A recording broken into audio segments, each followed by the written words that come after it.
How do you go in tuning a guitar? Well, for me here at Taylor Guitars, I'm old school. I'm using a tuning fork. So what I'm going to do, I'm going to hit my tuning fork on the bench. I'm going to set it on the bridge. You hear the tone, and I'm going to match my high E to that tone. And then from that point, I'm going to tune it by ear. He's the best. Jay, Andy, do you use a tuning fork? Oh, yeah. Yeah, right? There's other things you can use too, but tuning forks are great. Yeah. They're fun to play with. What were you going to say, Jordan? You got to make one of your sample songs, like sample the sounds of that clip. You want make one of your songs out of it. I'll make a remix. Yeah, make a remix of it with auto tune. Have you guys ever seen a 3-tined tuning fork? No. Sounds like a fork. It's more of a trident, almost like a little pickle fork, but one of the legs will be different length, so you can actually create an interval. Oh, wow. Really? Hey, wait. I got a this or that before we start. Okay. Okay, go. Tuning fork or Peterson strobe tuner? Peterson strobe tuner. Going All with Peterson. Yeah. I'm pretty heavily invested in Peterson tuners at this point in my life. Oh, yeah. Same. Oh, yeah. And with that said, let's start the show.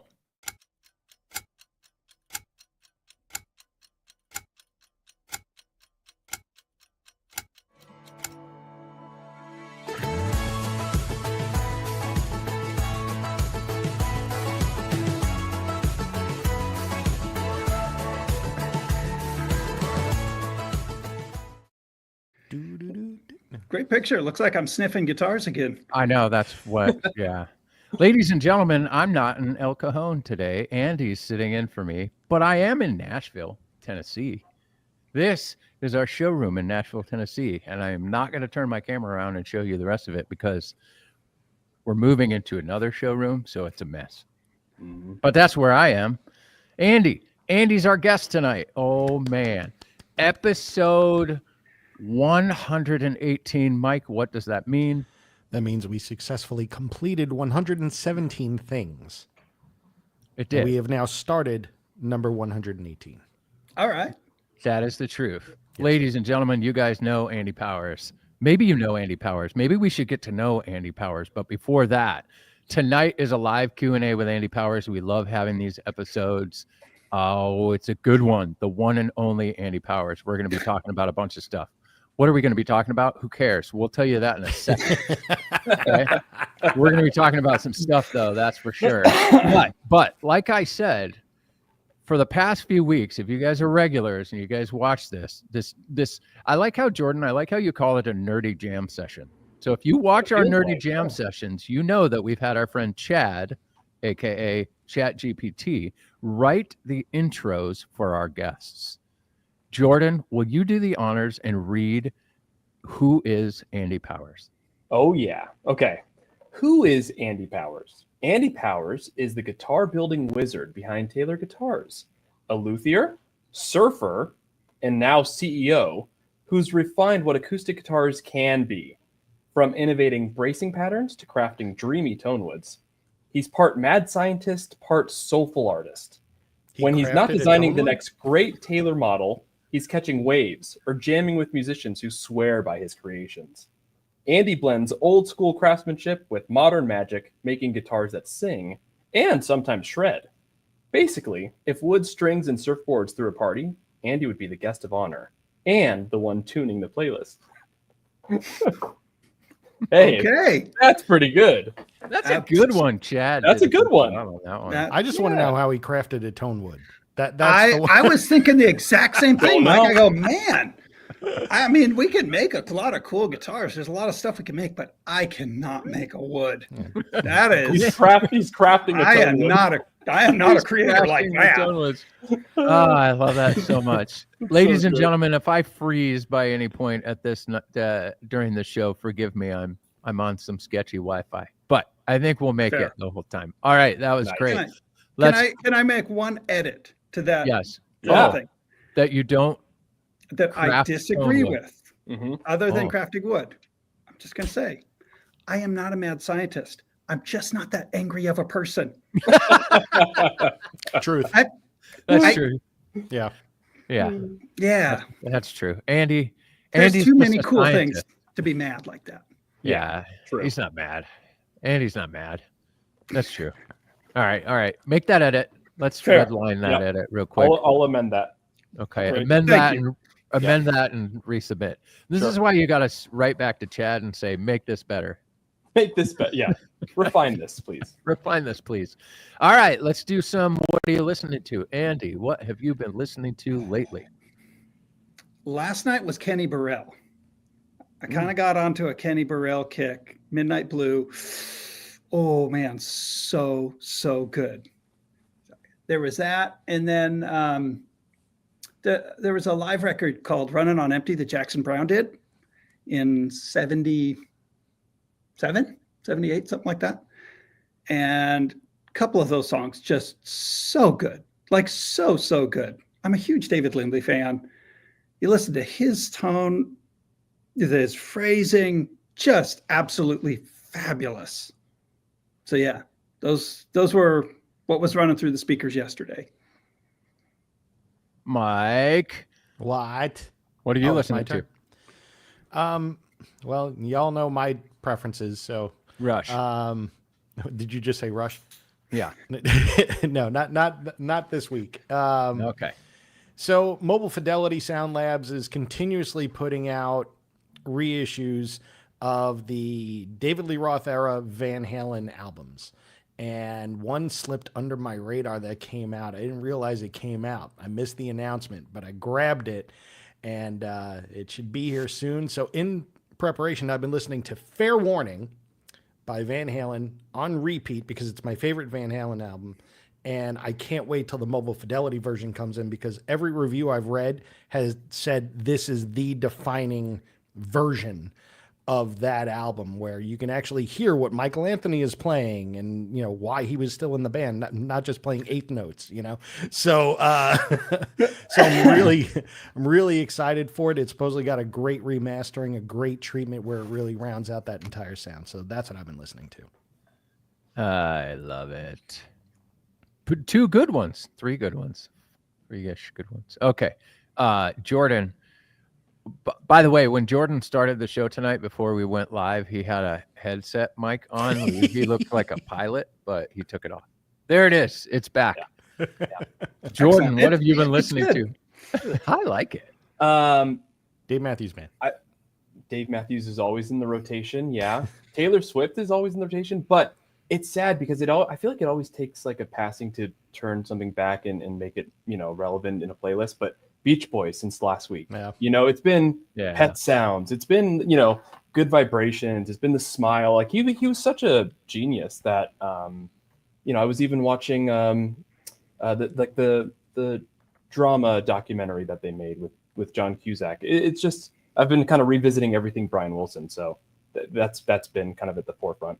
You know, we they always say they go in threes, right? Yeah. And so Brian Wilson was the third. I'd like to think that Brian Wilson was the third because we lost Sly Stone, Yeah. Yep. and a couple weeks before that, Rick Derringer. Yeah. So Derringer. Yeah. I'm calling that the three. So nobody else is going to die. We're good. And all Yeah. of them were such like innovators in their own way for music. Oh, my goodness. Like Sly Stone was so good. Sly So Stone. good. But Brian Wilson had this thing where it wasn't that he was just a great musician, great writer, great singer. He was also, in my view, one of the most approachable like soundscape makers. Oh Yeah. yeah. Yeah. Like one of the first creators of a soundscape where you go, I'm not even sure what sounds you're making, but I like it. Right. Yeah. Yeah. Right. You know? yeah, Really Brian- inventive person. Brian Wilson. I mean, I've been listening to a lot of Brian Wilson. There's other things. I'll get to that. But Sly Stone, I sent Andy a message when I found out that Sly Stone passed away. And it was like Andy and I had this, we've maybe discussed it on the show before about our greatest song in the world. Right? That's the greatest song in the world. And that list, it's actually a list and it's probably about 1,000 songs at this point. But I think Sly Stone showed up on my greatest song in the world list maybe 20 times. Like Really? that one was, Probably. and then segue to Brian Wilson. Some of you know, some of you don't know. I do a lot of produce and work in a lot of electronic music stuff. And Brian Wilson is actually the reason.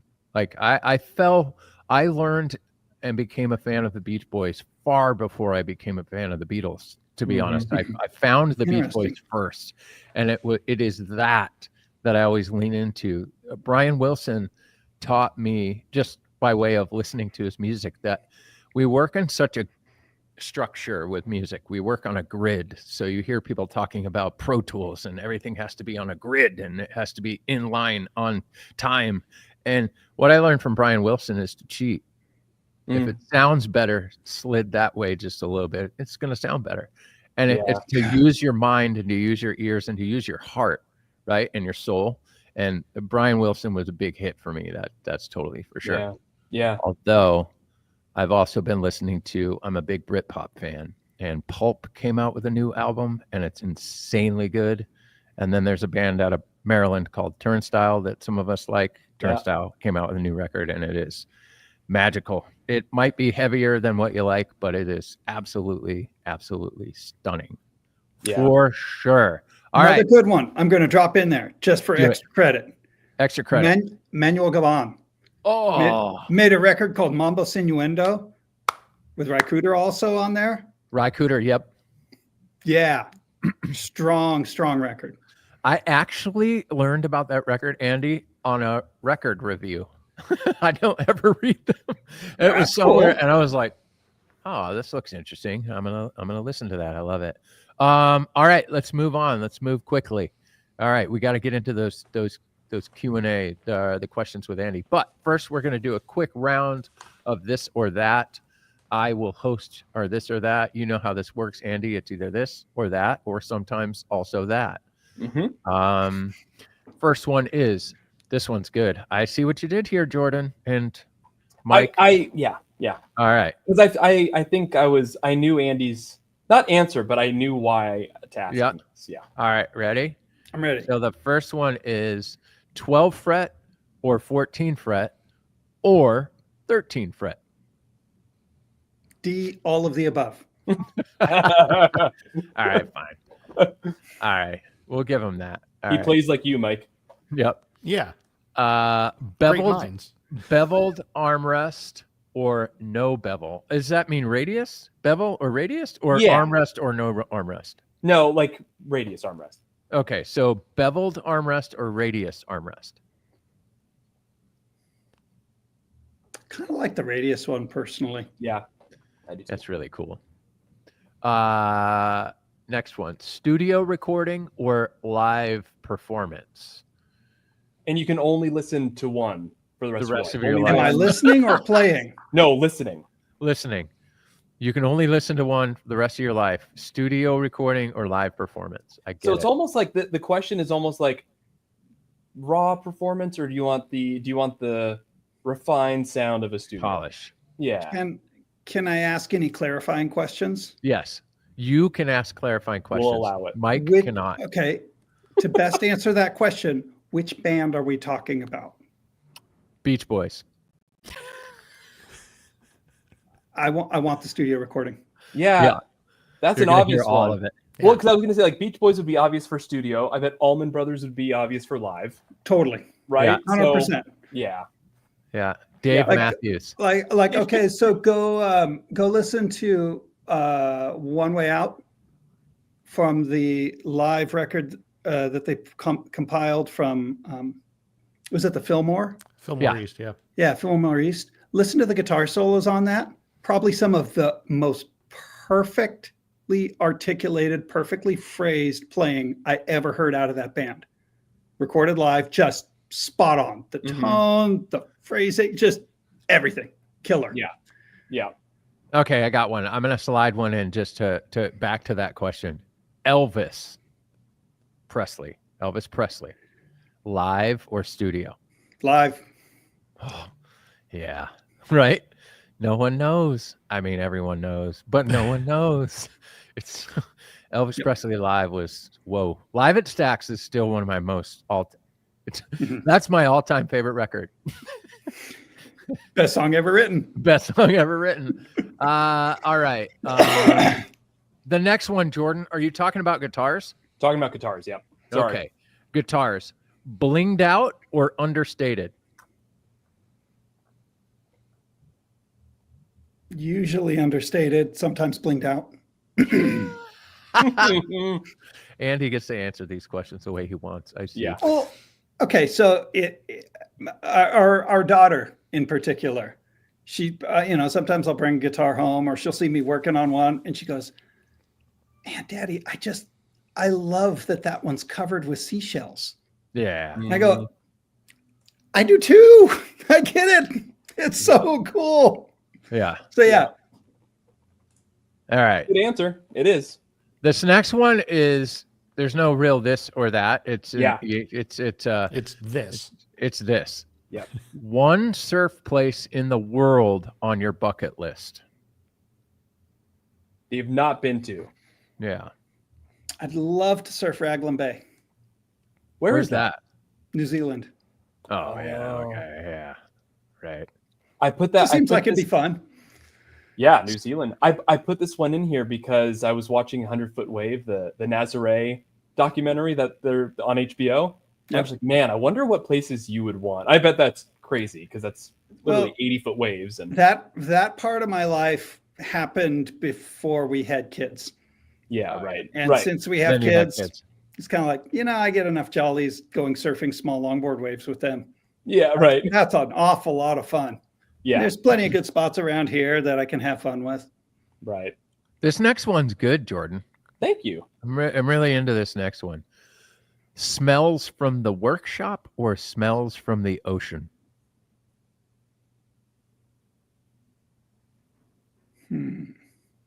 This is, see, Andy's smarter than us. So what he's going to say is, I'm going to build a workshop by the ocean. I would say usually, like if I got to take it all into account, I'm going to say the ocean. Yeah. Because there are certain parts of building guitars and workshops that kind of smell pretty funky. So there are some woods that you go, that's not a pleasant wood smell. That's a funky wood smell. You also get that too with the ocean too, with seagulls and all that. Yeah, that's true. There's some weird ones there. There's some weird ones, that tide pool in the hot sun kind of smell. Oh yeah. All right, this is still smells better than grinding bone. That's also true. Yeah. there's that. Okay. Yep. All right, this next one is great, Jordan. Also, And he's gonna I might throw a third in there just Yeah. because. Yeah. Because Andy really loves the third one. I swear, promise. But Point Break or Big Wednesday?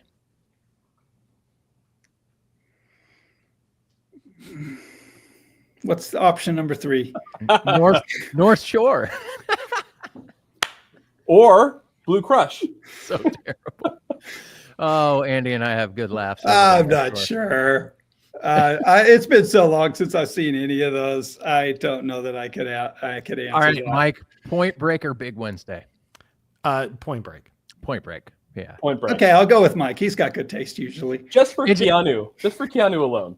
And Whoa. Swayze. Whoa. And bank robbing. Yes. And Anthony Kiedis from the Red Hot Chili Peppers getting Yep. shot in the foot with a rifle. Yeah, Yeah, that's awesome. that was too. awesome. Okay, And well, Lee? Yeah. Okay, so fair. let's go Point Break based on the Chili Peppers. consensus. Yes. There you Okay. go. We have consensus. We have 2 last minute ones one from Jim, one from Chris. Okay. You do them? Yeah. Okay, from Jim, we have Hass or Reed avocados. This time of year, go and read. Okay. The reeds are the bomb. And then from Chris, let's see. He had Dwayne Allman or Dickie Betts. Oh, that's a good one, Chris. Hey, maybe we should have Chris write these from now on. Man, you're making me Yeah. squirm on that. Probably gonna go with Dwayne. He said with great hesitancy and reluctance.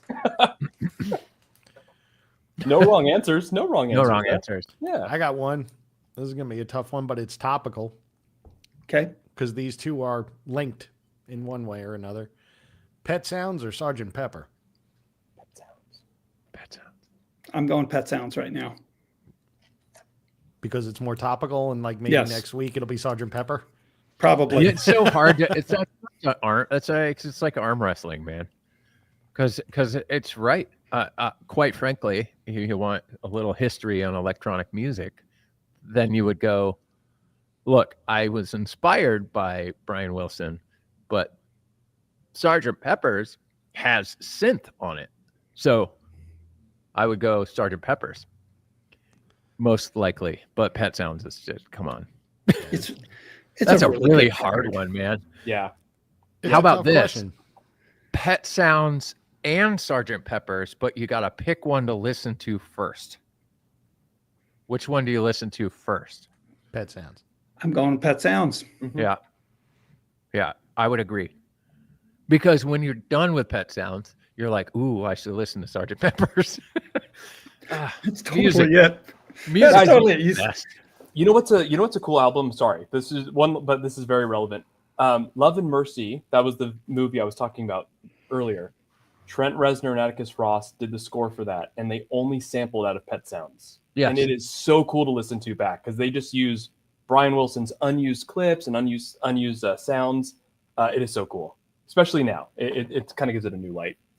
Any documentary of Brian Wilson where it's like he stops the whole take or does something and he walks over to whatever instrument and just sits down and like rips on that instrument real quick and says, no, I meant like this. And he plays it.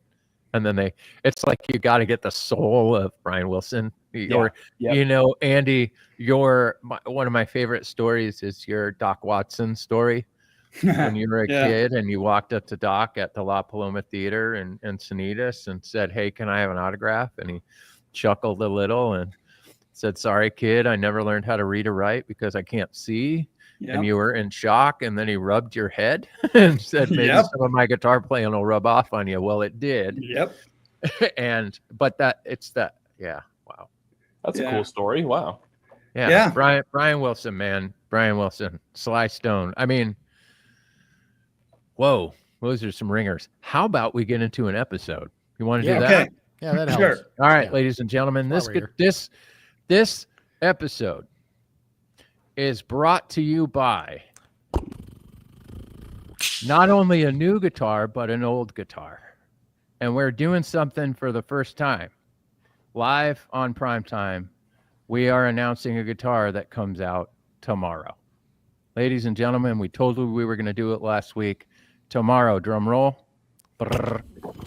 All right, that's a wonderful drum roll. Thanks. We are announcing and dropping the Legacy 914 CE. Yay! Andy, I know it's not your thing. It's Bob's thing. But how do you feel about those Legacy instruments and especially that Cindy inlay that everybody's been asking for? Bob, bring back the Cindy inlay. I think it's great. I like flavors. I Yeah. like guitars. There's all kinds of great music. Like I look at that guitar and man, I so closely associate that with Dave Matthews. Totally. I look at that guitar and go, yeah, totally, man. Jewel played one for a while. Yeah. I think she mostly was on a grand concert size one. Yeah. But you look at that and go, man, that is totally a thing. Those are cool guitars, especially when they get old. I mean, you put 20 years on that guitar, pretty dang cool.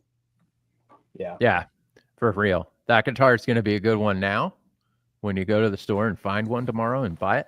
And it's going to be good in 20 years. That is totally true. I love it. Yep. And you're right, Nicole. Where did that go? I just had it. Get up there. Cindy inlay is fire. And that is the most requested Primetime on Primetime in the feed. That is the most requested inlay.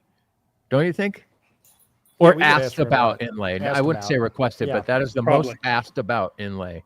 What happened to the Cindy inlay? What happened to the Cindy inlay? All Well, the ladies time. and gentlemen, there you go. Cool. You're getting a Cindy inlay, and I'm Yep.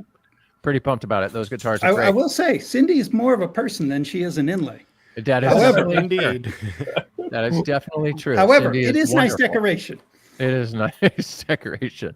All right, ladies and gentlemen, it's time for that Q&A. We're going to break this thing down. Topic breakdown for tonight is Powers Electric. Mike is going to lead those questions. And then your live Q&A.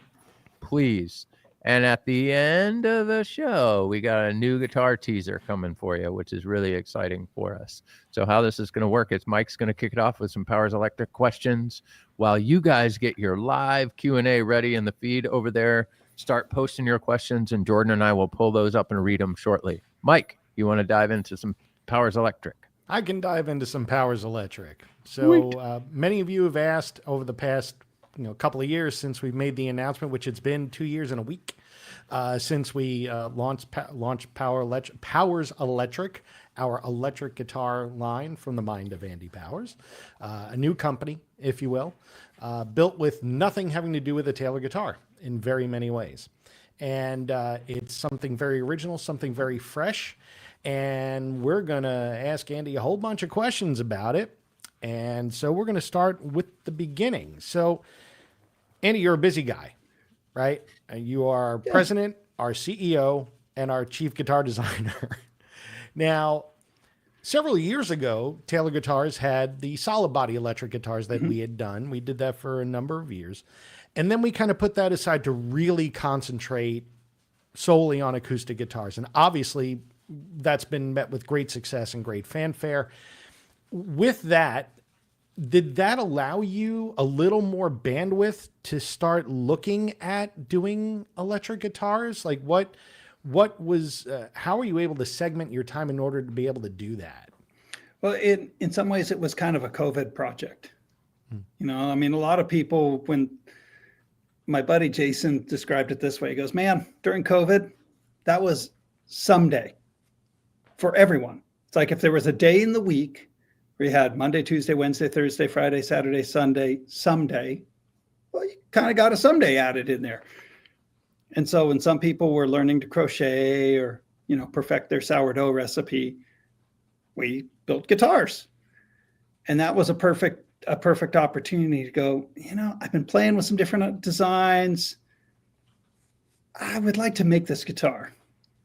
And it was really Kurt who was so encouraging because, you know what, just build the guitar you want to build, and then we'll figure out what to do with it afterward. And so I built the guitar, let a couple of friends play it, built another one, built 2 more, built 3 more, built 5. And then it kind of became like all right, this is starting to accelerate this is taking more time. We better do something with this. Can I get a little help here? That kind of thing. And so that's where it came from. So coming from that, as far as the actual practical building and putting your hands on things, you had Someday, which is great. Now, as far as the inspiration, you've said this many times before. It's the inspiration for these guitars is very much pulled from California surf culture and car culture. Mm-hmm. So how did those inform and influence these guitars aesthetically and maybe from a design standpoint? Well, the design standpoint, certainly that's pretty easy, but you kind of have to look at the culture of what Southern California is, because I think of Southern California as like the birthplace of modern electric guitar. You had all on top of each other this kind of post-World War II can-do attitude. I'm going to try it. I want to go faster. I'm going to try to make something new and different. You had these guys like Paul Bigsby, Les Paul, Leo Fender, all living within a couple of miles of each other, going, yeah, let's just make something new. I don't care what it's like. I just want to try it anyway. And so there was a certain freedom of thought that allowed them to go and do that. And growing up and living where I did, I look at that and go, well, that's just what life looks like. So I'm going to mix some of this hot rodding kind of car culture, motorcycle culture thing in there. Lots of colors, lots of textures, shapes, forms. There's a whole design language that informs that. And then you mix that with the surfboard culture, the skate culture, the kind of freedom of thought that you get from the music that's made here and the way that musicians will approach creating sounds. And it ends up something that's a pretty unique mix. And while it's a very unique mix of things, especially from the construction standpoint, but definitely from the aesthetic standpoint. You look at the guitar, and for me, when I first saw one, I was like, this is unique yet familiar. And I'm sure we can all agree, there's a lot of people that try to make electric guitars and make a new shape, right? Mm-hmm. And sometimes you look at it and you just kind of turn your head a little bit, like your dog looks at you and it doesn't quite understand. You're like, You don't do that with a Powers electric guitar. You look at it and you get a little closer. You want to get closer to it, like, okay, Right. this is pretty cool. So, Well, yeah, I actually started that shape with just a drawing, and I did the this and the that and the like all those kinds of things, because with a shape actually says a lot. It's difficult to make a set of curves that is organic and structured, asymmetrical in this case, and balanced. But there's a lot of ways that you have to look at it from all the different angles. Because, I mean, really, you only ever see a guitar vertical when it's hanging on a wall or like a picture on somebody's website or something, or you'll see it perfectly horizontal. That's not reality. It's just not reality. I mean, you look at guitars mostly from like a seat in an audience where it's, kind of over to the side and at an angle or this way or that way. Those sets of curves have to look good from every possible angle. And you're right. You don't want it to look weird. Weird is no good. If it's new and fresh but weird, I still don't like it. It's not going to be fun to look at. It has to kind of adhere to the class, like the accepted forms of what familiar and beautiful and good look like. Nice. So we'll get to more of the aesthetics in a moment and the curves of the instrument. But let's talk about the construction of it. It's very unique in its construction because this is not a solid body guitar at all. No, it's not. So, it kind of looks like it because there's no Yeah. F hole or sound hole or opening or anything like that. And you've got that armrest on the lower bout on the bass side. It's a hollow body guitar. I mean, it's not even semi-hollow. It's hollow. It's totally hollow. It's a different kind of construction. But you've got some sound posts, almost like a cello or something in there that make the top and the back kind of touch each other. And so that it becomes very feedback resistant.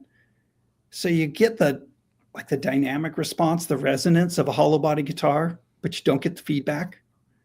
Having no sound hole on it helps with that. So it's kind of a neat thing. And also the way that the neck and body meet is very un-Taylor in a lot of ways because it's a set neck. There's no, where every Taylor neck is easily removable for resetting purposes or what have you, adjustment purposes. This is in there. I mean, this is in there, but good. That one's not coming apart. Yeah. That one it's actually a really unique joint. I was pretty excited about it. No one will ever see it because once it goes together, it's hidden forever. But it's like a horizontally oriented dovetail. So it's like if probably no one's ever taken a Les Paul apart.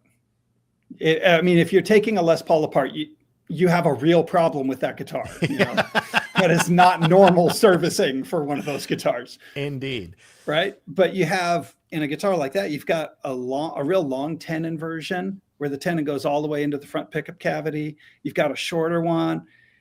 This guitar is a glued in tenon, but it's dovetail shaped and it's very long and very wide and fully machined and set on all three sides.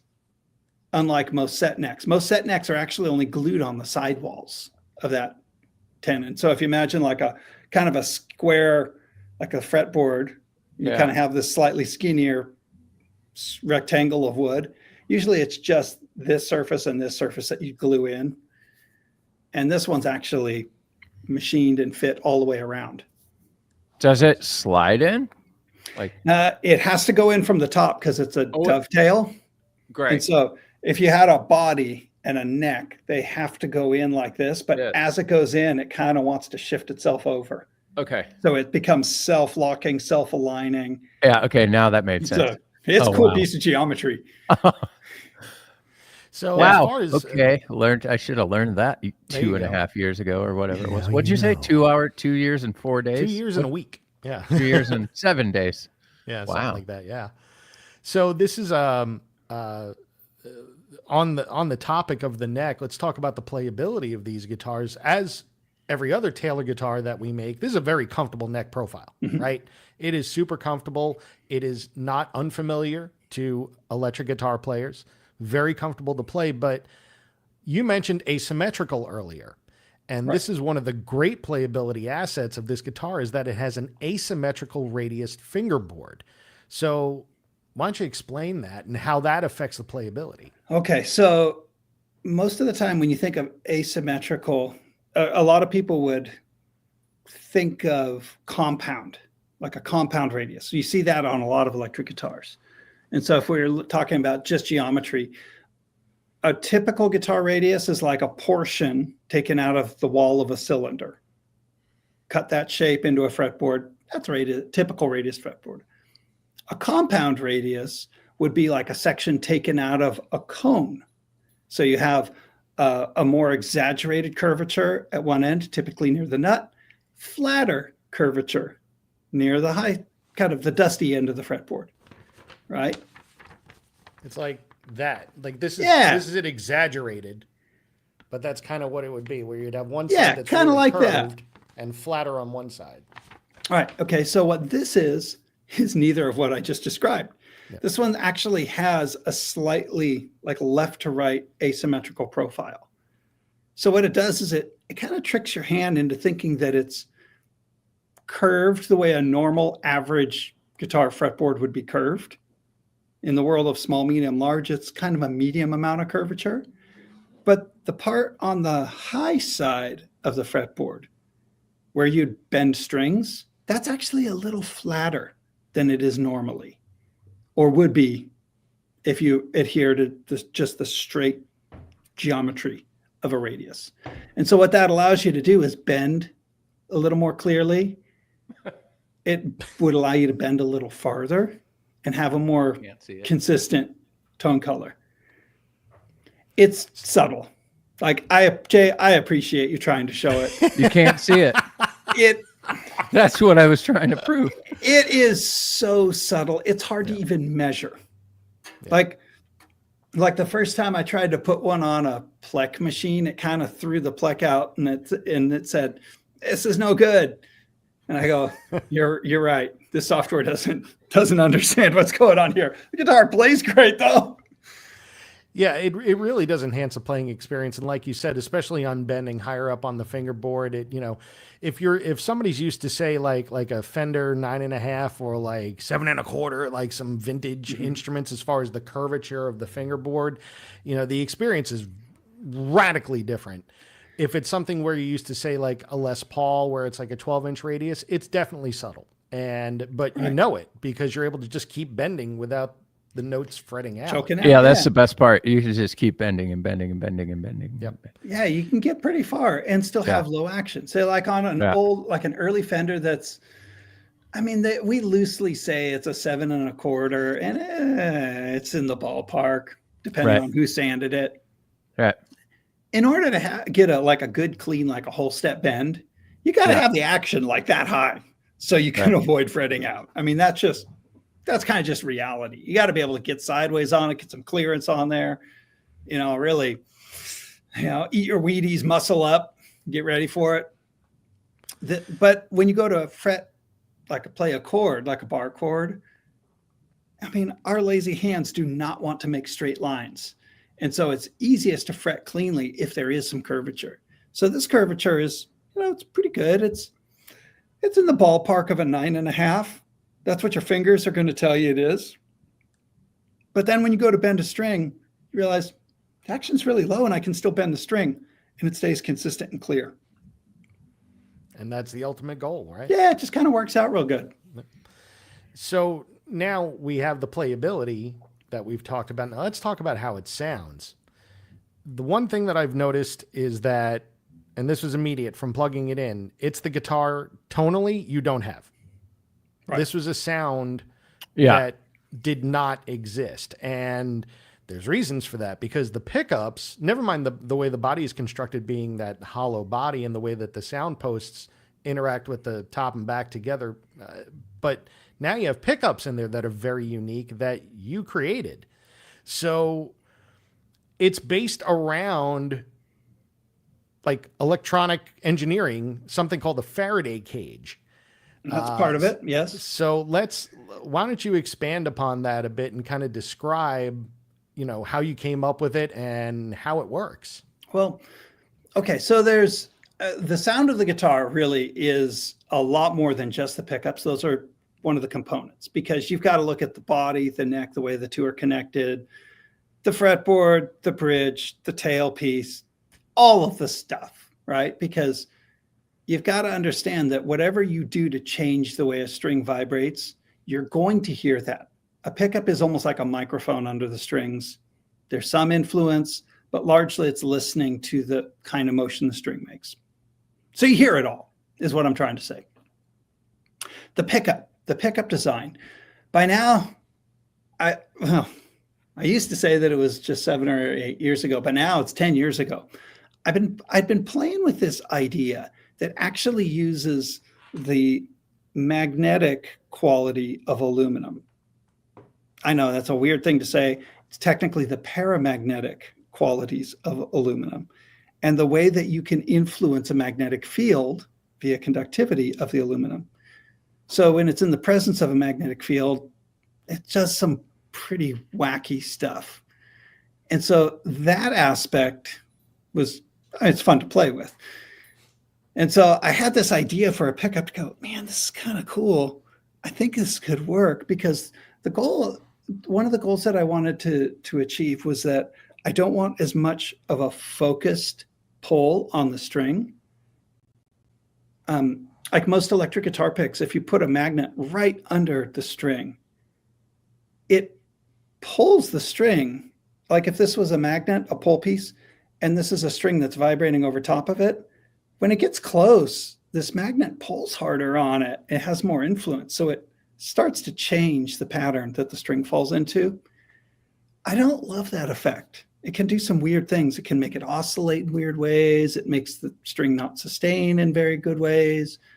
It's not the most helpful kind of thing if you are a guitar string.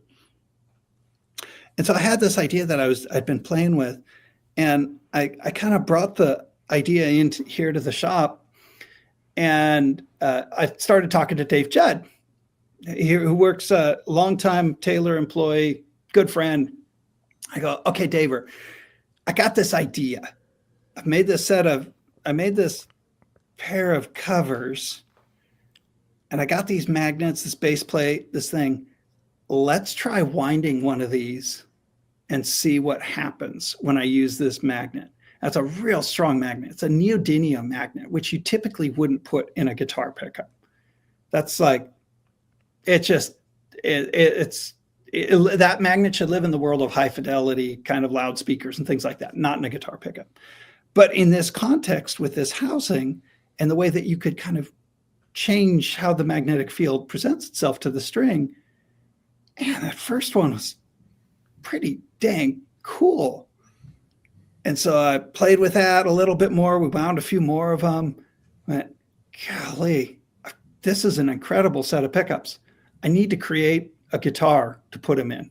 So I played with a couple of different designs, but I largely just put that part on a shelf for 10 years. Went, yeah, someday I'm going to get to make something that I would put this in, because I love the way these sound. The Faraday cage comes from the fact that the coil of wire, because it's a true single coil, there's no dummy coils or reverse wound coils or anything like that in there. By completely wrapping it in conductive material, you create a very good Faraday cage. So a noise canceling, like radio interference resistant kind of cage around the thing. So they tend to run really quiet. Now we have two different versions of the pickups. We have a PF42 and an FF42. The PF is partial Faraday. The FF is full Faraday. And you can see on the left in this picture that Jay has up that's the partial Faraday. On the right is the full Faraday, and you can tell the difference because the full Faraday have the turned aluminum caps Full on them, if cage, you yeah. will. Yeah. Cap. So that's doing that full Faraday effect. So what do you get when you make it, a partial Faraday? Like what are the differences between the two? Well, the experiential kind of difference between them. The full Faraday pickup is going to be smoother. Most people will hear it as warmer. When you make an electronic component like that, it's always going to have a resonant frequency somewhere on that spectrum. When I make that full Faraday pickup, that resonance peak is real broad and wide, like a wide Q value on your equalizer, right? It's a real broad, smooth kind of thing. And the resonance peak isn't so high. And so when it hits the front end of an amplifier, it comes across as it's clear, but at the same time, it's real warm. It's like a very lyrical, clean, colorful kind of a sound. When I start to open up the top a little bit by milling some of the material away, I expose the strings to a little more of the direct magnetic influence, and it starts to sharpen that resonance peak and shift it up in a little higher range. And so it makes the amp get real sweaty real quick. And so it's got a little more of a fist to it. But they both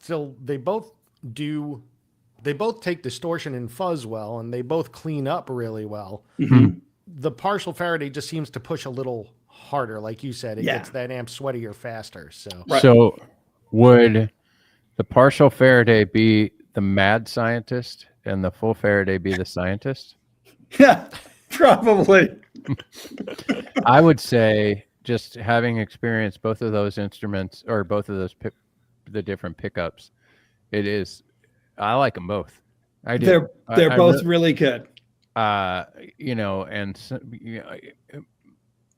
I remember a couple of conversations early on where sometimes when you make something, you're like, this might not be the best for that. Andy says it very, very soft like that. This might not be the best for high gain. So when, like Steve Poltz says he's got ODD also, right? Oppositional defiance disorder. So I do too. And I hear that and I was like, oh, really? I'm going to make this thing go high gain. And it's cool because the full Faraday is like, Mike, if you were looking at a genre, we would call it stoner rock. oh yeah, Like that is like, It's pretty stoner rock. bully. It's really bully. Yeah. It's just like, whoa, it's dark and cool and whatever. And then the partial Faraday rips. It's cool. It's interesting. It cuts a little bit more. Yeah. I love them both. yeah, That means, ladies and gentlemen, you have to Collect buy both. them all, yeah. You gotta buy Collect them both. all. And then there's a hardtail and a camtail. right? That was what I was all. about to. That's what I was about to bring up next. All right, Kind of going segue. back to the Go. car culture thing, and that is the camtail, the tailpiece, the vibrato, if you will, is something that really lends itself to all different parts of the design. Right? Aesthetically, it has something to go along with it. Sonically, it has something to go along with it. Functionally, it does something very different, but it does it in a way just like a camshaft in a car engine would act. Yeah. So Yeah. So maybe you can let us know why the camtail and why no other tremolo is good. No, I'm kidding. But why you chose to create your own, I should say. Okay, so I like playing pedal steel. I like playing lap steel, some dobro, things like that. But one of the things that I like about that is that if you play multiple strings, you can move a bar. You don't have fixed frets. You have this movable bar, right? A big slide. And you'll maintain relative pitch between the notes. And I like that effect. It seems very lyrical, very musical. And when I play on a trem guitar, we kind of use the word trem because Papa Leo said trem, got vibrato and tremolo mixed up, and it's stuck ever since. But when I play on a guitar with a vibrato tailpiece and I move it, I lose the relative pitch between the strings. And so to me, it makes it less good sounding. I don't like it very much that way. So it's cool if you're doing like single notes and want to put a little expression on it. But if you've got anything more than 2 pitches, it's not gonna work all that great. And so what I wanted to try and do was see if I could maintain more of that relative pitch between strings. So you could take a chord and put a little something extra on the whole chord, but have it maintain that pitch relationship, just like if I was playing pedal steel. And so the way I had accomplished that was I ended up doing a bunch of arithmetic, going, okay, if I try to account for all the variables of string dynamics, this gizmo is going to get so complicated and so prone to maladjustment that it won't ever sound good because it's just too impractical for me to use. I don't want to spend that much time maintaining a guitar to try and use that effect, in a song. And so, okay, it's got to be simple, fewer moving pieces so that it can sound really good, have cool tone, not ruin stuff. And I could try to just build in what is almost like compensation for each string so that when I use the arm and all the strings move, they move at different rates from each other in order to maintain that relative pitch. And so on the kind of the bar that the strings mount on, I ended up, originally they were like camshaft shaped lobes.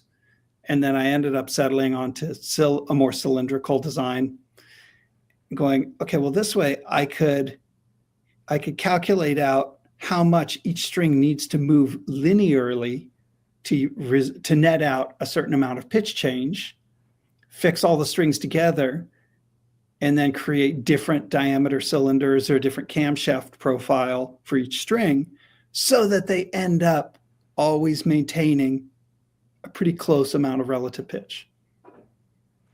And the end result is something when you do use the vibrato arm or the trem arm, depending on who you are, it's very much sonically in unison. You hear it's really everything cool. evenly dip, which is not something like, people say like, well, it kind of looks like a Bigsby. Try a Bigsby versus this. The effect is very different. It is different. It's kind of ironic in that you go through all these great lengths in order to make it sound smooth and simple. It's kind of like what I had learned about playing pedal steel, where it's got to be like the most complicated form of guitar ever invented, made complicated in order to sound smooth and simple. Yeah, right. It's a terrible idea, but I love it anyway. Yeah. Well, it's been achieved, that's for sure. And then we also mentioned that there is a hardtail version of these for those that want to have something that's a little bit more grounded to the guitar itself, where maybe you don't use a whammy bar and that's just not your thing. You want something where you can palm mute in a different way. And then we also have 2 styles, essentially. We have the A-type and the A-type Select. So the A-type and A-type Select, they're both, why don't you say the woods that they're made from, and then we can expand upon that. The body on both designs, it's urban harvested ash. It's Shamel ash. I love that stuff. It's got like the density and weight of mahogany. Yeah, it's cool. But with ashiness, that's cool. Ashiness. If you've got a better description, I'll use it. No, I'm writing down a new adjective. That's, ashiness. good. I mean, it's ash not guitars are cool. It's not ashen. It's it's got a thing. Yeah. And it has a solid maple top on it. Yeah. The difference between the 2 designs is that we use a fancy piece of wood for the Select one, and I don't paint a solid color over it. So it's just a nicer figured piece. But the guitars end up sounding pretty similar.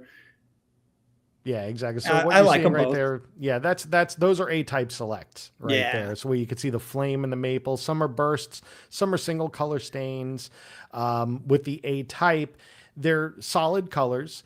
And a lot of it, again, going back to car culture, this is where a lot of the influence comes from the aesthetic standpoint. A lot of these were influenced specifically from Porsche colors.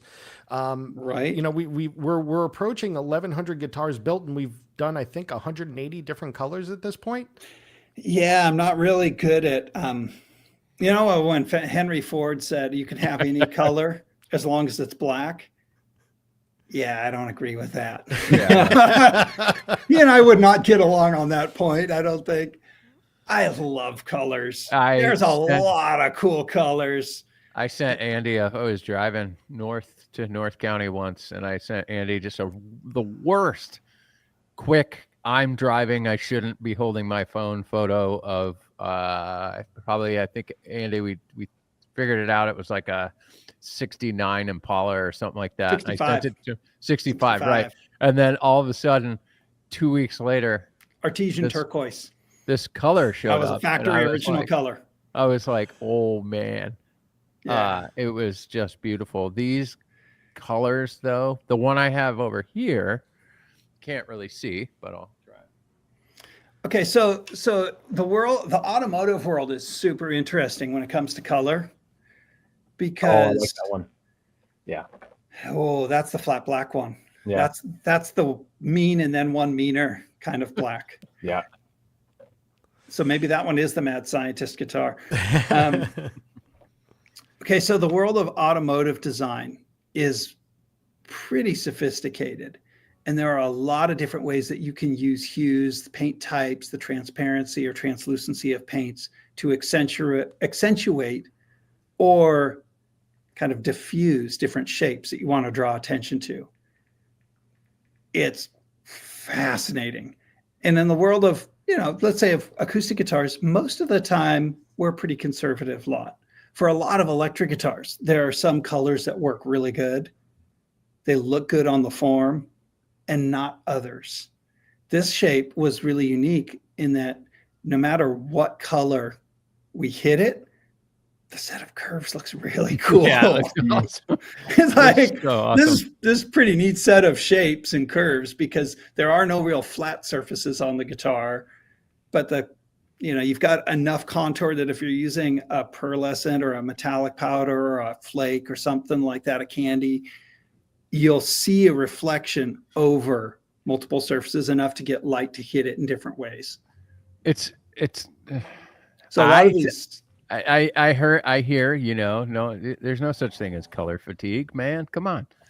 Like you're popping off these colors that are brilliant, and all of a sudden there's a magenta one that's just dude. I want the magenta one and the aubergine one. That was the new one. The aubergine, almost like that purple color. Yeah.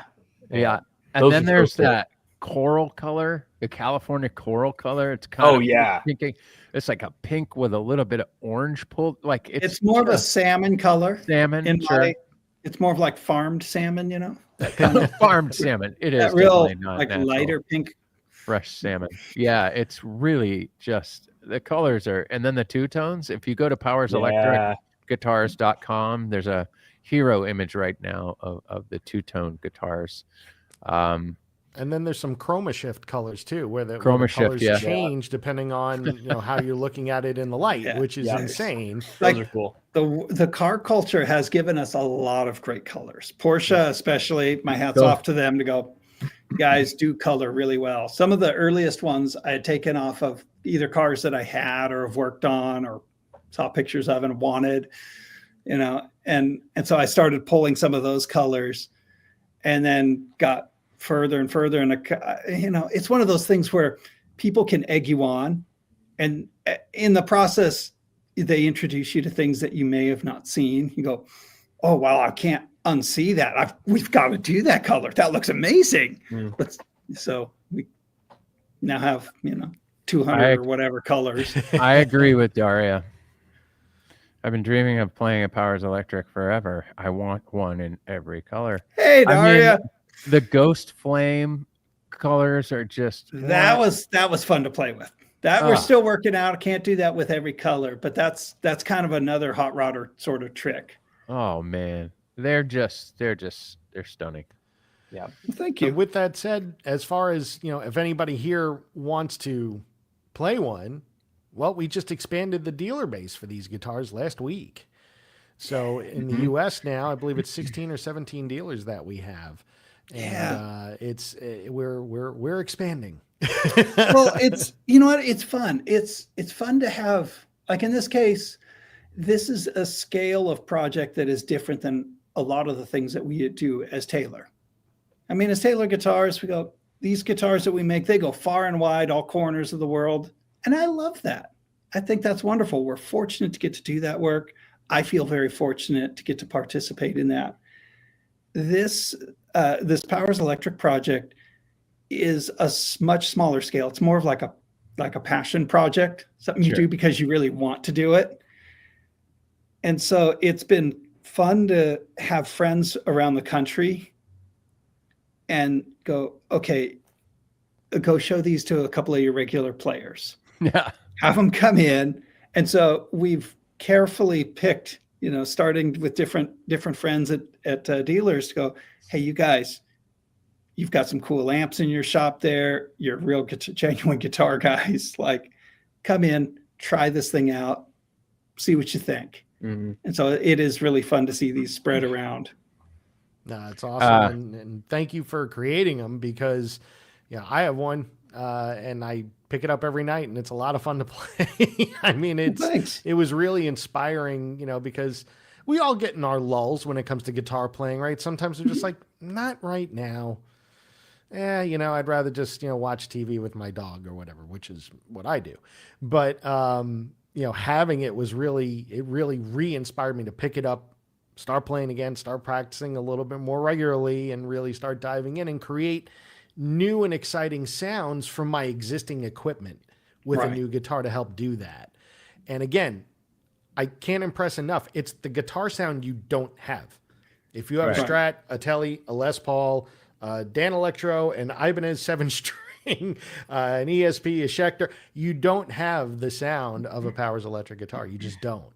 And it's something that fits a need and fills other needs you didn't know that you had. Right. I got a great text message today from our friend Joshua Ray Gooch. If you know that name, you've probably seen him all over the internet. Okay, so Josh is an MD. He's a music director for a lot of artists in Los Angeles. He's a longtime career player. He does a lot of content for Fender. He does a lot of content for Yamaha and Music Man. Good player. Good player. And this is what he said. I have to say, I'm pretty blown away with this Powers Electric. The build quality and playability are so superior. I write back, that's super cool, man. I'm glad you're enjoying it. He writes, already did a session with his Powers. Wow. I said, nice, exclamation point. And he says, it took place of both my Tele and my Strat. So, well, all right. Guitar players, it was never meant to replace anything. And you see what Andy did there is he didn't make another Tele or a Strat. Those guitars already exist and they're good. Yeah, I like them. I like them a lot, actually. Right. And when Andy introduced the Powers to me, it was brilliant because I'm grateful and lucky to be able to be there in his shop. I walked in and he goes, "Let me show you something." And he turned a page on his sketchbook and he showed me the sketch.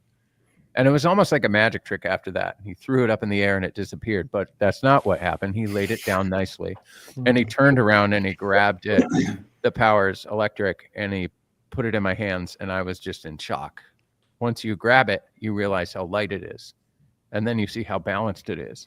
And then you start to put your fingers on it and you start to strum a little and you start to play a little and you realize how just like Josh said, the playability on these things it's insane. And then the noise, the sound, the tonality, the play, all of it as a package, they're really cool. So if you were looking for something else, right? Check out a Powers Electric. What I'm looking for, what I as a player was looking for is I want fresh inspiration. I want to feel something new. I want it to compel me to want to pick it up and play more. Like Mike was saying, I've got cool guitars. I like them. I like to play them, but I want something that inspires me to listen in a different way, to play in a different way. I want the guitar to have like inherent musicality. It's got to sing by itself. And it has to make the kinds of sounds that I want to listen to in a song. It's got to have songs in it. Yeah, exactly. It has to be able to draw songs out of you. Yeah. Yeah. I'll tell you what, they're just wildly inspiring. That's for sure. Thank you. And it's one of that. those instruments. It's one of those instruments. I don't know, Mike. You have one. You play it regularly, right? Yep. Ryan Hanser, who's one of our art directors, a designer that we have here. He has one as well, and we were talking about it, and it was like every time you pick it up, it's almost like you get better. There's something about it that inspires you to like do something that you didn't think you could do yesterday on a guitar. Maybe that's what I felt with it. They're just brilliant. Kudos. Yeah. You know, whenever I would go guitar shopping, and I'm sure all of us have had this experience at one time or another, when you go looking for electric guitar or something, maybe you're not looking for electric guitar, but you pick it up because you're in a store. Yeah. And the one thing that a lot of us do is we play it acoustically first. Like we don't plug it in. We want to hear what the resonance is like. And you can tell just because it's a hollow body, the resonance of this instrument is very different than, say, if you pick up like the Les Paul that's hanging up behind me over here, or a Telecaster or a Strat or what have you. It definitely resonates in a different way. And you're like, oh, wait a minute. I can kind of imagine what this thing is going to sound like plugged in just from a couple of strums. And then you plug it in, you're like, wow. But the other side of it is that since it is so resonant, if you just want to practice late at night quietly, say you have young kids or you don't want to wake anybody up, you can still hear it, and you can still envision what it's going to sound like when you do plug it in the next day or whatever it is. It feels gratifying to play just by itself. Yep. But I will say it's better if you plug it into a really cool amp. Yes. I mean, I have some friends who are good amp makers, so I'm pretty fortunate in that way to go, let's go taste testing.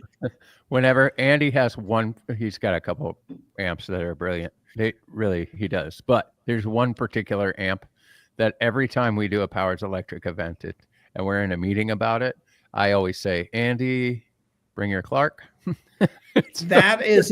I like that amp a lot. That's a cool design. It's a Clark Beaufort model. Something that he made. I got a hold of that. It's basically like a narrow panel Tweed Deluxe with the 3-knob Fender reverb unit as a separate chassis kind of bolted to the inside of the cabinet. Great sound in a little amp. And Jordan, it's just really nice. And Jordan, you got what you always wanted. An electric guitar episode on Primetime. Sorry. That was me and Mike. Sorry. Yeah, that was not you, Jordan. But we should. I think you're good, Mike. Or you got any more questions? No, I am done. Thank you again, Andy, for answering all those questions for everybody in the audience I was asking. But now I'm sure they have a lot of questions that they want to ask you for a little rapid fire Q&A. I'm going to start with the first question, and then we'll pull in some of these questions. We don't have a ton, but if you guys got some questions ready for Andy, good. I'm going to pull in the first one real quick, and it's right here. Hold on. Andy, do you know whose birthday it is? Oh, come on. Yes. Yes, it's my mom's. Happy birthday, Mom. Yeah. Happy birthday. It also Happy birthday. It also happens to be Jordan's birthday.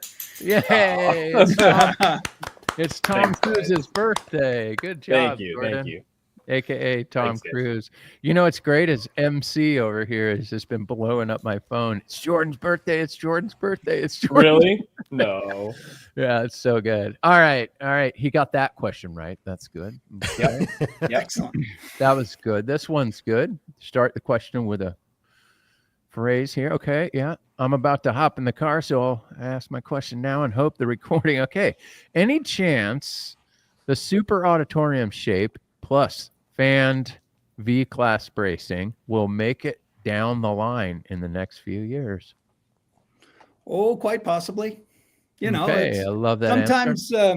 Sometimes you get an idea and you go, well, it fits here. That doesn't necessarily mean that it fits everything, but the future's wide open.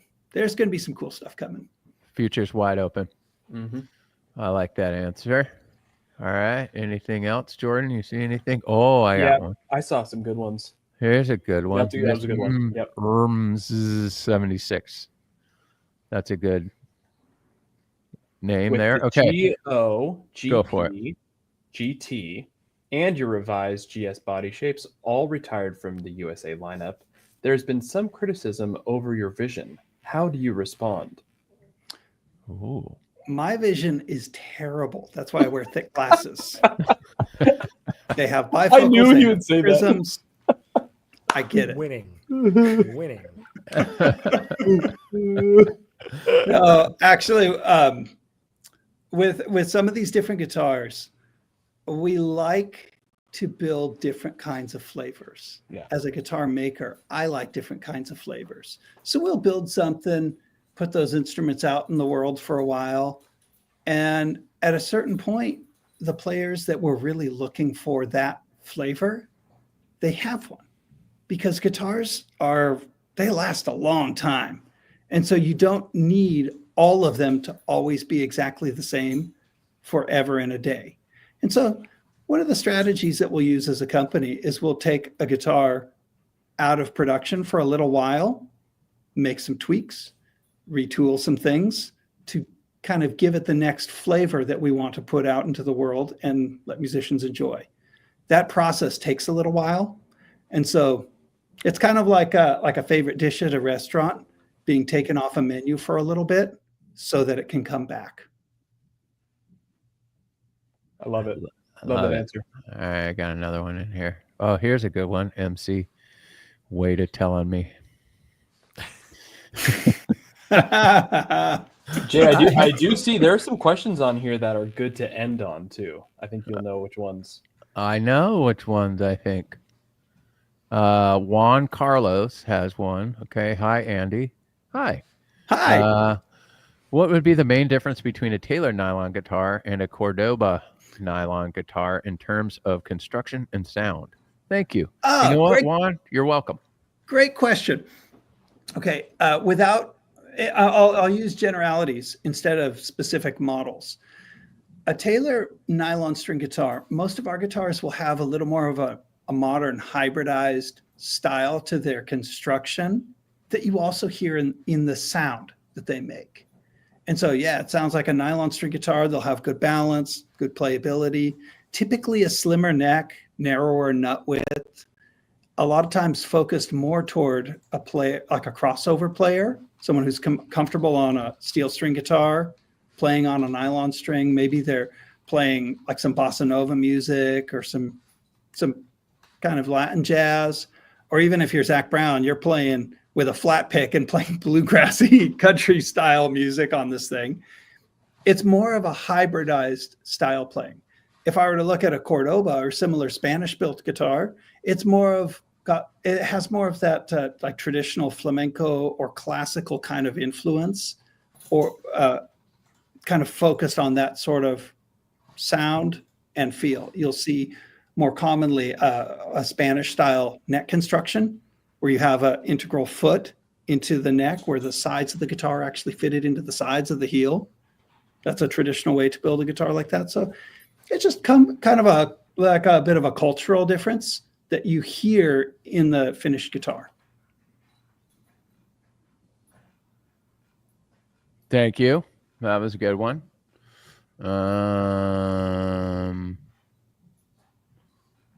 Man, we got a ton of questions in here. Oh, I got a cool one. I'll just read one off, Jay. Is that cool? Where is it?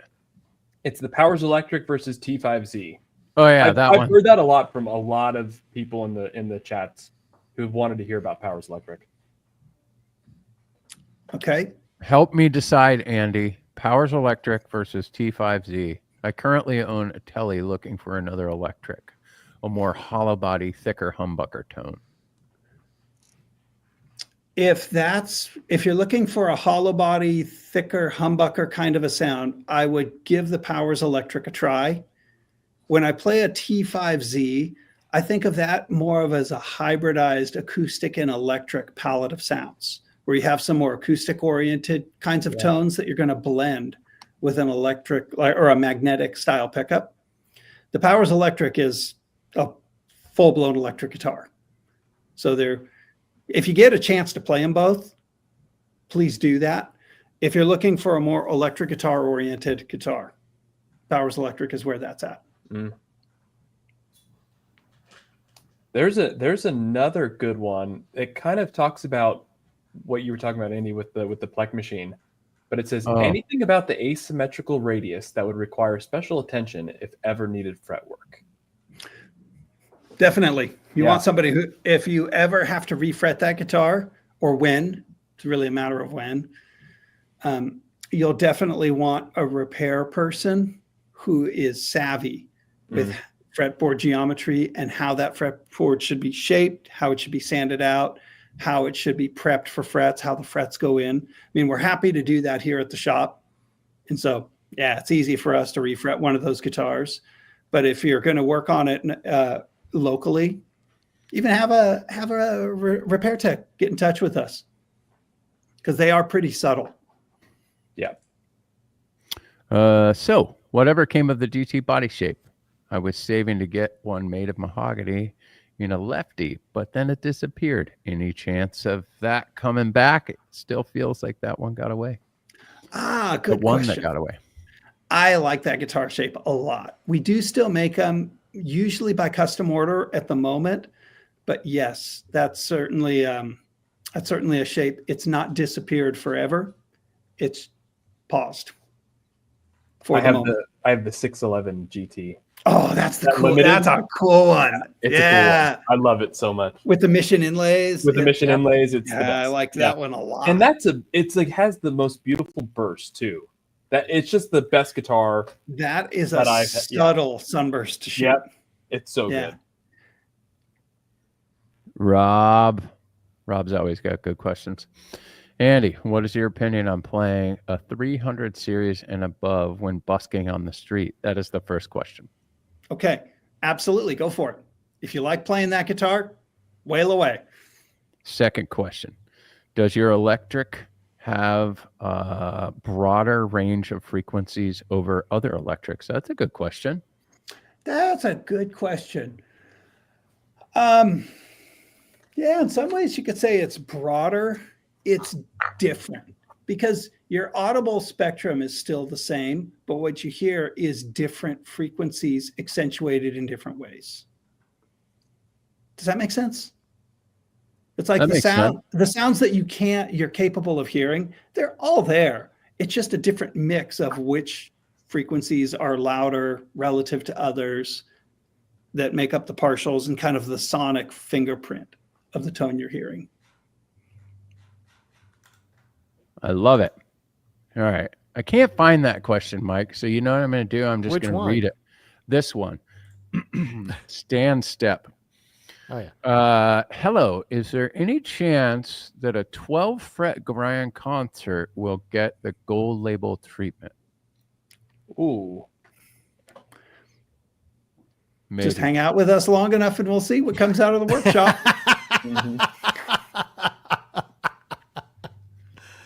There's a lot of cool guitars to be made. There are a lot of cool guitars to be made. Did I miss any other ones? There's the one that you want to end on, Jordan. That's good. We could land the plane. We could land the plane. Yeah.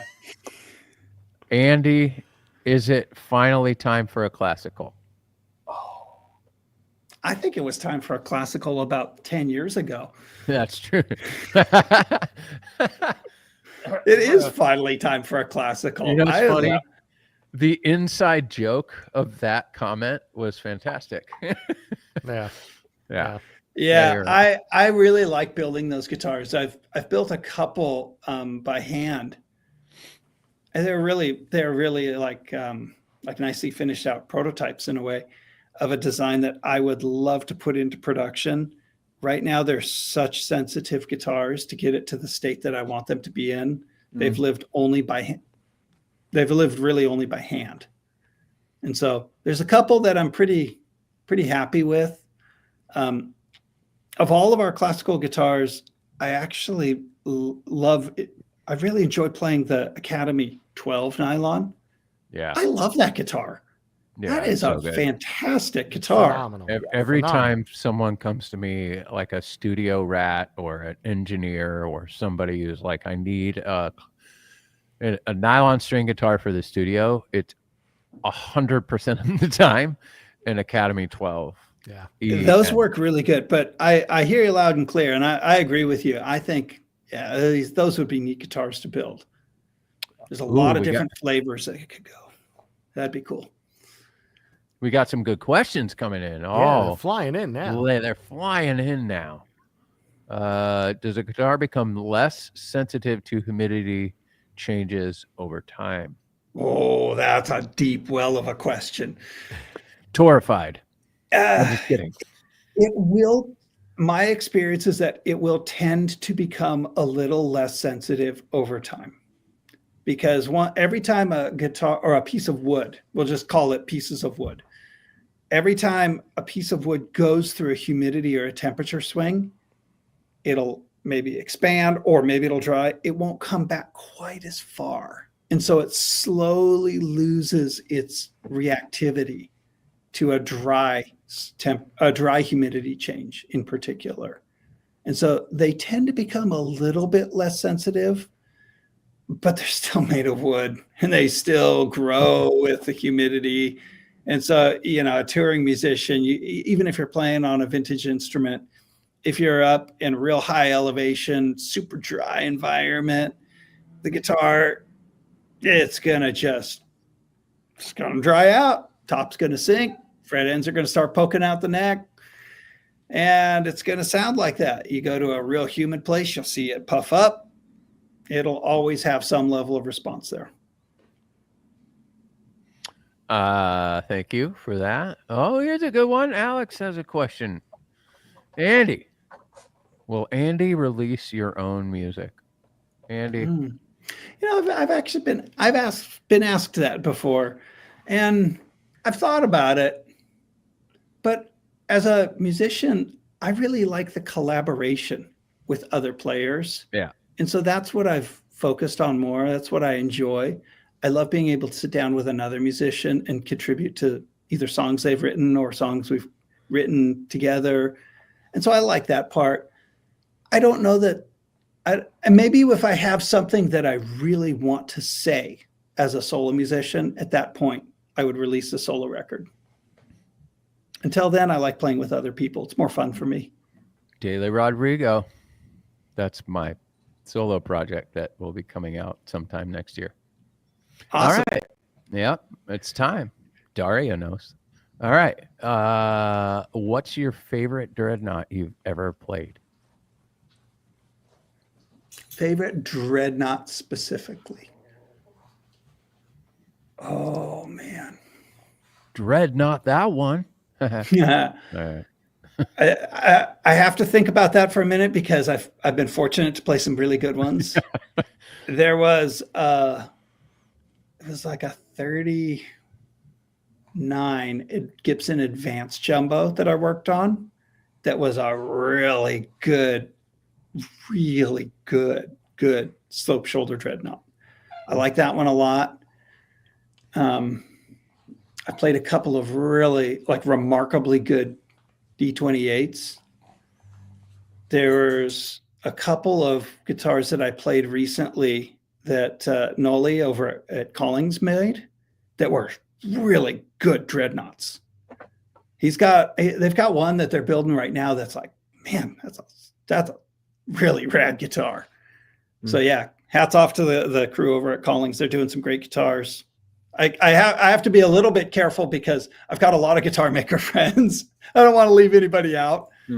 But yeah, if we were to divide the world into old guitars and current guitars, there's one particular Advanced Jumbo that stands out as a really great slope shoulder dreadnought, like memorably good, write letters home good. And there was a D28 that I worked on that was just fabulous. By the time I got the neck set exactly where it needed to be, it was like, man, that's a really good sounding guitar. Yeah, it's great. Guitars are great. They're fun, man. I played a really good AJ today here. It was like one of those, like, when you find a good one, buy it guitars. Like, it was Mhm. it was remarkable. Did I That's a ever- good. Did I It's a ever good tell you guys guitar. the dreadnought that got me into playing? Because I only started playing Andy like 5 years ago, but my friend had it was the Taylor 810 first Oh, yeah, the edition. guitar. It was the first one that you did something Yeah. like with fish glue or something. Yeah. So I that remember- would have been in 2014. That was was- a good modern dreadnought. One of the best dreadnoughts I've ever played. And the first thing I realized was I picked it up. It was super light, Yeah. and I played it. It was just open and airy, and it had it was just balanced, and it was Mhm. that one was a great one. Yeah, That was a cool guitar. There were a couple that I built in similar styles in my pre-Taylor days that Mhm. were really nice. There was one I did for a fellow that was classic wood pairing, Brazilian rosewood, Adirondack spruce.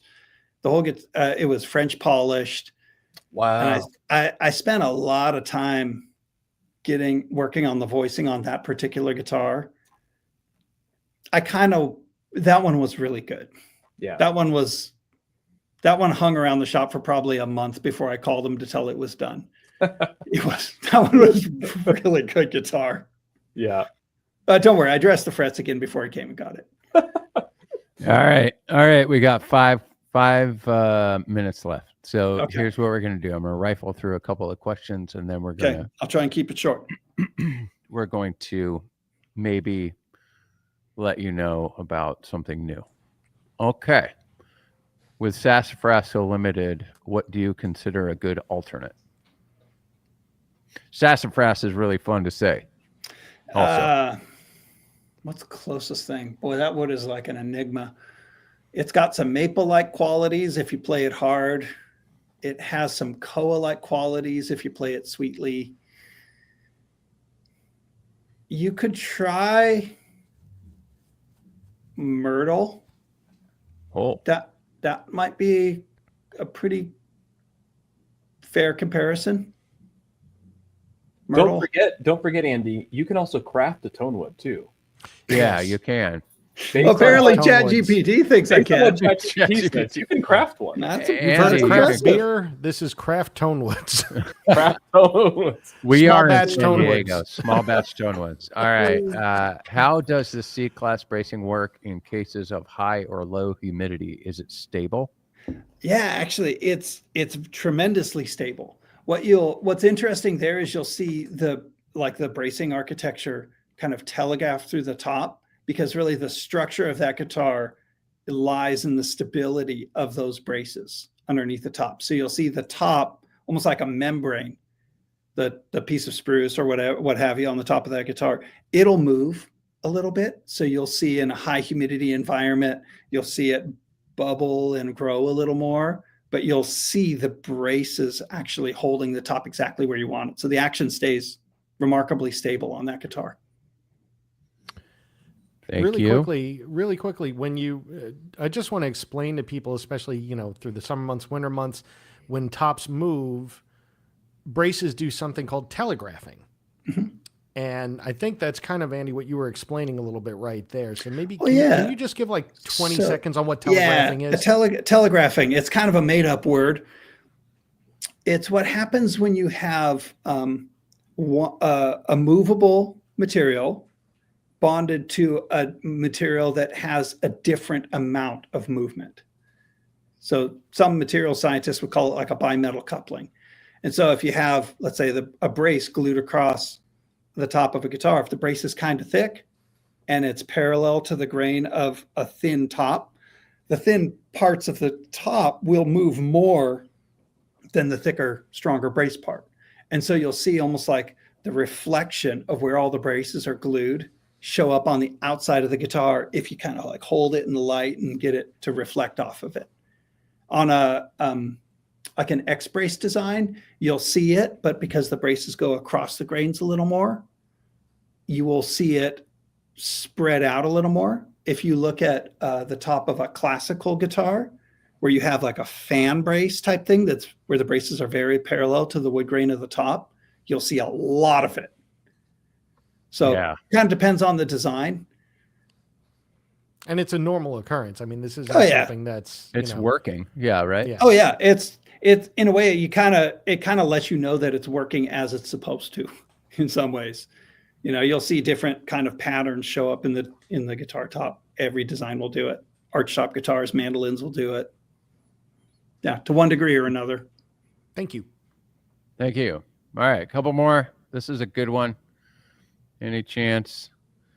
Is there any chance Taylor will release a 12-fret dreadnought in the future?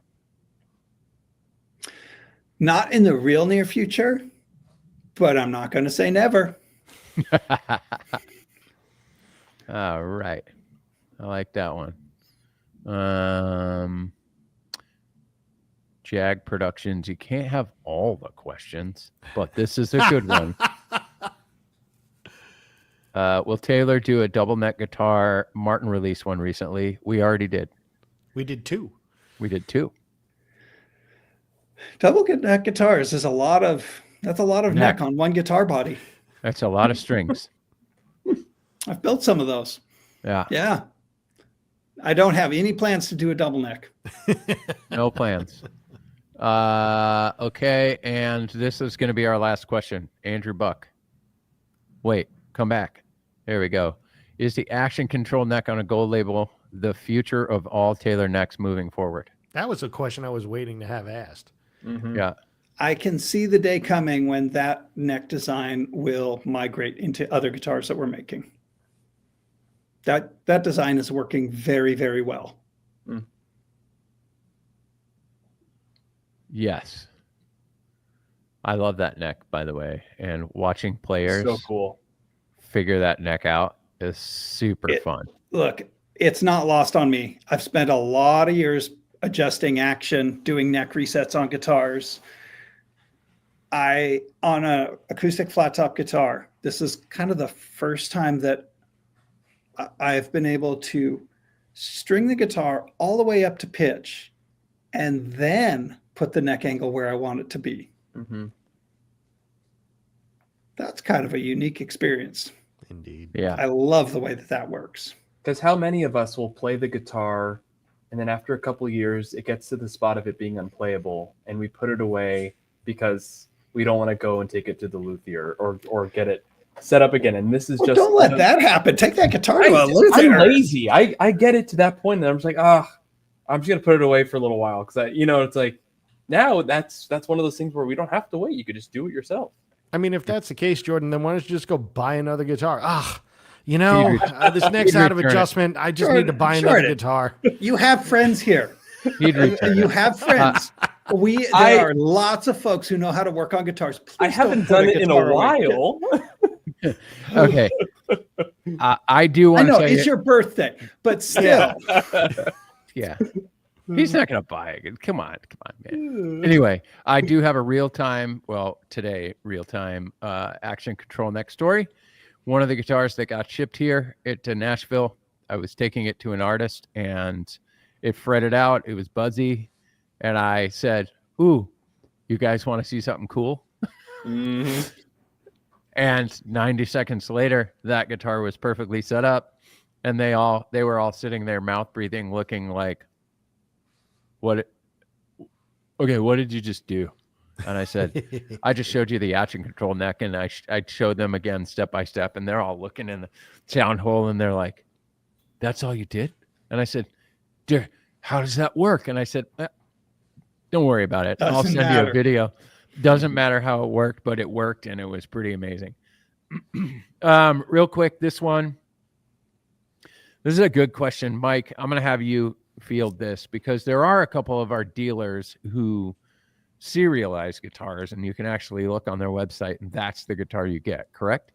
Yeah, there are certain dealers that if they have one or more, in fact, most dealers put up the guitar they actually have. It's not, most dealers will post something because the grain patterns in different guitars are unique, right? So you want to see the one that you're buying. Most dealers do not put up a canned photo or the stock photo or what have you, especially when it comes to something like an 814 CE, which one of the hallmarks is that it has striped ebony fingerboards and bridges.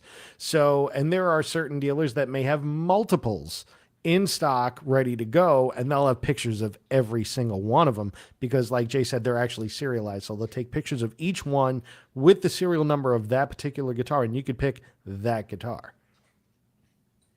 Yeah, it's pretty cool. Some dealers do that. All right, ladies and gentlemen, this has been a show. It's been great, Andy. Thank you always for coming on. It's a joy to hear your enthusiasm about playing, about building, about all of it. Powers Electric. We've had people ask about a Powers Electric episode for a long time, so we wanted to answer your prayers, everybody. Those were your guitar prayers. You got the answers to your guitar prayers. That was awesome. And if you didn't, just email us. Right. And if you didn't, just email us. That's for sure. Yeah, get in touch. If we didn't answer your questions, it's cool. We're here. We have a service team who can help answer your questions. And if it just must be answered by Andy, sometimes he'll answer those questions. So just send us an email. We said at the beginning of the show that we were going to tease an instrument that's coming out in how many days, Jordan? 8 days. 8 days. There you go. That was our instrument. It's coming out in 8 days. We are super excited about what's to come. We are thrilled with what Andy is building. Every few months we see something new, and it's just spectacular. Go to those guitar stores and play guitars. Pick up a Taylor, play it. We love you guys for doing it. We do this show for you guys. Does anybody know the score of the hockey game? Yeah, what is it? Before we go, while somebody is It's while a somebody's sport looking that up. that's played on ice. It has 2 nets and yeah, sticks and the little cookie thing. But the sticks are made of, well, they used to be made of wood. Yeah, it's now probably they're some composite. carbon. Oh my Yeah. gosh. It is 4-0 Florida, man. Wow. Ah, gross, man. Andy, that's a bad thing. Okay, Yeah. We didn't. I'll take want- your word for it. Yeah. Now, They before won we go, last though, year. I've got friends in Florida, though. I mean, I maybe do that- too. Yeah, but Florida shouldn't be a hockey state. No. It should be illegal. yeah. really, Should be a high Ah. life state. before we go, skating Phil the has a cup. really good question, and I think we do need to address it. And it's, Oh. are we going on hiatus after this episode? Yeah, so I'll take that one. We are, just because we do have a break coming up at the end of next week for about a week. So we'll be back on July 15th. That'll be our next episode. And then every other week after that until end of September. Yep, we're not taking the summer off this time. No. Ladies and gentlemen, Jordan is the best producer Primetime has ever had. We Oh, are thank you. glad he's here. He's keeping this thing on the rails, and we really appreciate it. For a very long time, Thanks, man. it was me trying to do everything, but my role gets expanded, and Mike's traveling, and Andy's the CEO, president, and chief guitar designer, also a surfer, and a dad, and a Yeah. husband, and a farmer. And and works on a cars. scientist, and sometimes a mad scientist, depending how angry he gets. However, it's always a pleasure having you on, Andy. It's really brilliant to sit in a room and learn from you. Mike, it's always great hanging out with you. Jordan, you're fantastic. I really liked Thanks, it man. when you had a mustache. Happy birthday. And your pilot headset was pretty awesome. Yeah, it was cool. You Thanks, guys. Thanks for hanging out with us. We appreciate you very much. Until next time, July 15th, right? July 15th. July 15th, we'll July be back. 15th. And pay attention, 8 days from now, one of the greatest guitars I've ever played is going to For be real. released into Yep. the world. Yes, very So, much so. very We'll all much be pretty so. happy with that. Yeah. We'll see you soon, everybody. Cool. Till next time. Thanks. See you Goodbye. guys. Bye-bye.